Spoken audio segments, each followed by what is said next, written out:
is the training video for the Neuroex Physical and Neurological Examination, part of the 1066 Dementia Research Group Life to Years 1066 study funded by the European Union. This is the first part of the training video, an introduction and overview. The Neuroex is a physical and neurological examination which was adapted from a structured physical examination originally developed by Professor Tony Bro from the University of Sydney for the Sydney Inner West Older Persons Project. The Neuroex examination was first used in the baseline and follow-up of the 1066 surveys. However, the current Life to Years 1066 version includes several new assessments for a more detailed assessment of physical functioning and frailty.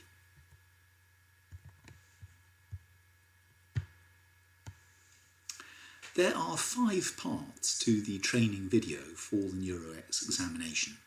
This first part is a general introduction and overview and also describes all of the equipment that you will require for the examination. Part 2 covers the assessment of pulse and blood pressure and also anthropometry, that is the measurements of different parts of the body. Part 3 covers the neurological examination. Part 4 covers the assessment of physical functioning, including gait, the chair stand task, spirometry, and Part 5 covers the assessments of vision and hearing. There are several important points that you need to bear in mind throughout the examination. It is very important that you find a suitable environment for carrying out the assessment. This will probably be in the participant's own home. Make sure that there's enough space for you, the participant, and anyone else that is present. Bear in mind that for some parts of the test, you will need to ask the participant to stand up and to move around, and you need enough space for this as well.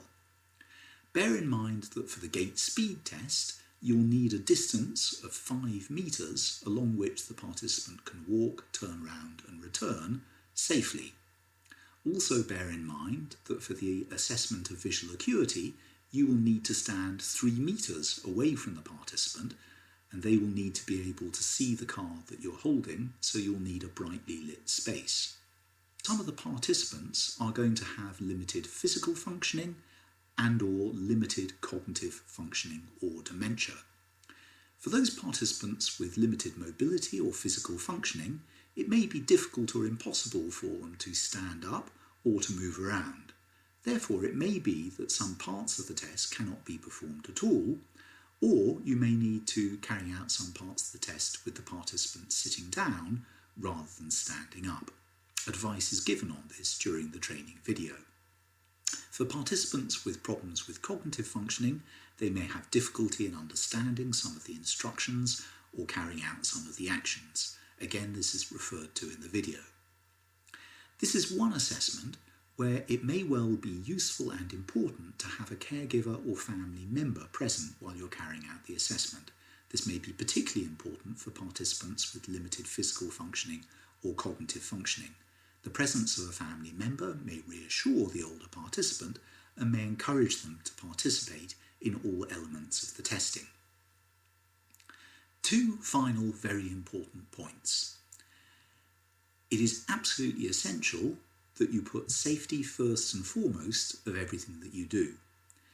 Do not ask the participant to stand or to move if it is unsafe or very uncomfortable for them to do this. When a participant is moving around, bear in mind that they may trip or stumble and stay close to them at all times so that you can assist them if this should occur. At all times, be aware of the comfort of the older person. Many of the tests test physical performance, but do not push or encourage the older person to do more than they're comfortable to do. Make sure that they're not experiencing any pain or discomfort, and if they are, then you need to stop that part of the testing. Maintain the older person's dignity at all times. Do not rush them to perform the test too quickly. There are some parts of the test, notably weighing, where you may need to ask the participant to remove some parts of their clothing. This should only be superficial clothing or shoes that is getting in the way of the examination examination, and you should not at any time ask the participant to undress. Hello, I'm Martin Prince, and I'm here to introduce you to the new Neuroex examination for the 1066 Life to Years study. For those of you who've worked on previous 1066 surveys, the Neuroex is very similar to the Neuroex that we've used on previous occasions, but there are some additional elements, and we're going to show to you the whole examination. The most important thing is that before you start, you need to make sure that you have all of the equipment that you need for the test. Now, first of all, we have some simple measuring equipment, and the first thing that you're going to need is a piece of string which is cut to exactly 5 meters of length. The next thing that you're going to need is a tape measure with measurements in centimeters, and this tape measure must be made out of cloth so that it's fully flexible. The reason for that will become apparent as we show you in the examination. You're also going to need to have a tendon hammer for measuring reflexes.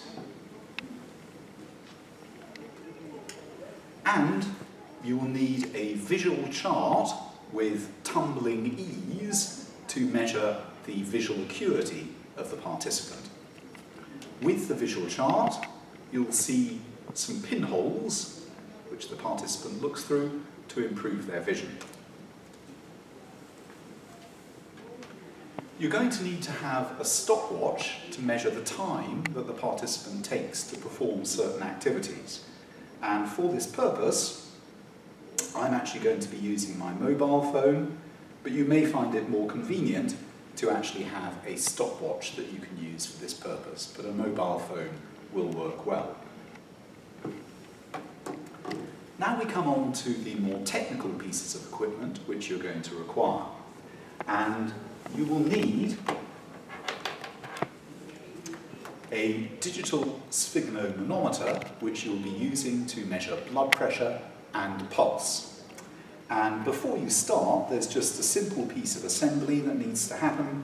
You need to plug in the blood pressure cuff that goes around the participant's arm into the socket at the side of the machine there. So that's assembled. You're going to need to have a dynamometer, and this is to measure the strength of the participant's grip. So,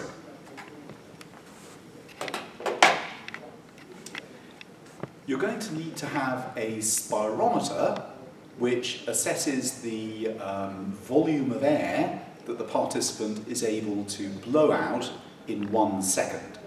And this also requires a little bit of assembly, and this is relatively straightforward.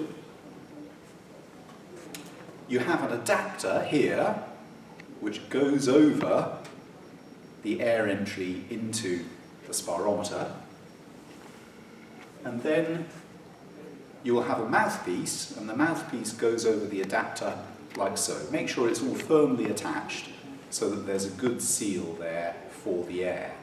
Now, what's important here is that actually you should always make sure that you go out with 2 mouthpieces. And the reason for this is that this one is the one that you will use when demonstrating the technique to the participant. Your own one can be reused, but the one that you use for the participant must be obviously a fresh and new one, which you will then put on after you've demonstrated the technique to the participant. So, if we have all of the equipment in place, then you're ready to go. The one thing that I should also stress, since many of these pieces of equipment are battery driven, is that you should make sure before you go to the participant's home at base that each of these pieces of equipment is working and has charged batteries within them. Otherwise, you may need to replace the batteries before you go out into the field.